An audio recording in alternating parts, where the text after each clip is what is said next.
ہم اپنے پیغمبروں کی اور جو لوگ ایمان لائے ہیں ان کی دنیا کی زندگی میں بھی مدد کرتے ہیں، اور جس دن گواہ کھڑے ہوں گے یعنی قیامت کو بھی، جس دن ظالموں کو ان کی معذرت کچھ فائدہ نہ دے گی، اور ان کے لیے لعنت اور ان کے لیے برا گھر ہے۔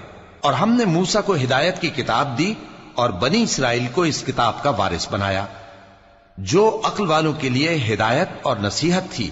لہذا صبر کرو، بے شک اللہ کا وعدہ سچا ہے، اور اپنی کوتاہی کے لیے معافی مانگو، اور صبح و شام اپنے پروردگار کی تعریف کے ساتھ تسبیح کرتے رہو۔ جو لوگ بغیر کسی دلیل کے جو ان کے پاس آئی ہو اللہ کی آیتوں میں جھگڑتے ہیں، ان کے دلوں میں اور کچھ نہیں، ایسی بڑائی ہے جس کو وہ پہنچنے والے نہیں۔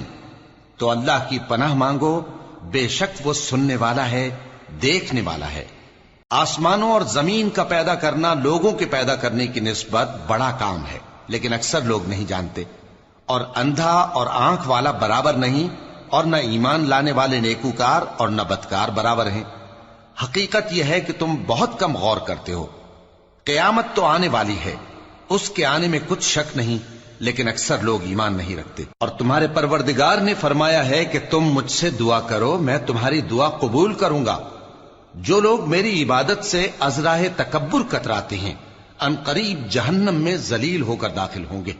اللہ ہی تو ہے جس نے تمہارے لیے رات بنائی کہ اس میں آرام کرو، اور دن کو روشن بنایا کہ اس میں کام کرو۔ بے شک اللہ لوگوں پر فضل کرنے والا ہے، لیکن اکثر لوگ شکر نہیں کرتے۔ یہی اللہ تمہارا پروردگار ہے جو ہر چیز کا پیدا کرنے والا ہے، اس کے سوا کوئی معبود نہیں، پھر تم کہاں سے بھٹکائے جاتے ہو؟ اسی طرح وہ لوگ بھٹکائے جاتے تھے جو اللہ کی آیتوں سے انکار کرتے تھے۔